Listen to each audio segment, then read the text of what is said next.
বৃহস্পতিবার পবিত্র রাতে কেউ যদি এই দোয়াটি 100 বার পরে কোনো দিন পৃথিবীর কোনো মানুষের কাছে তার হাত পাততে হবে না। পৃথিবীর সব কিছু তার পায়ের নিচে আল্লাহ হাজির করে দিবেন। দারিদ্রতা থেকে মুক্তি দান করবেন, বিপদ আপদ থেকে মুক্তি দান করবেন, তার সম্মানকে সুউচ্চতা দান করবেন, অসুস্থতা থেকে দূরে রাখবেন। আল্লাহর অশেষ দয়া ও রহম তাকে দান করে দিবেন। সুবহানাল্লাহ। বৃহস্পতিবার রাত এটি গুরুত্বপূর্ণ রাত। এই রাত সপ্তাহে একদিন আসে। আরবিতে রাত আগে আসে, দিন পরে আসে। সুতরাং বৃহস্পতিবারের যে দিন গিয়ে রাত, এটি বৃহস্পতিবার রাত নয়, এটি শুক্রবারের রাত, এটি জুমাবারের রাত, এটি দোয়া কবুলের রাত, আল্লাহর কাছাকাছি হওয়ার রাত। সুবহানাল্লাহ। এই বৃহস্পতিবার রাত আল্লাহ তাআলা বান্দার দোয়া কবুল করেন।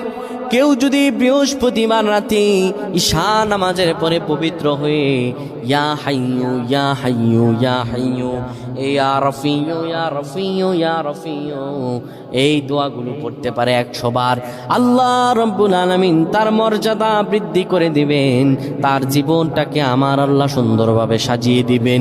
বিপদ আপদ বালা মুসিবতগুলো আমার রব্বুল আলামিন দূর করে দিবে। আল্লাহুম্মা আমিন বলেন।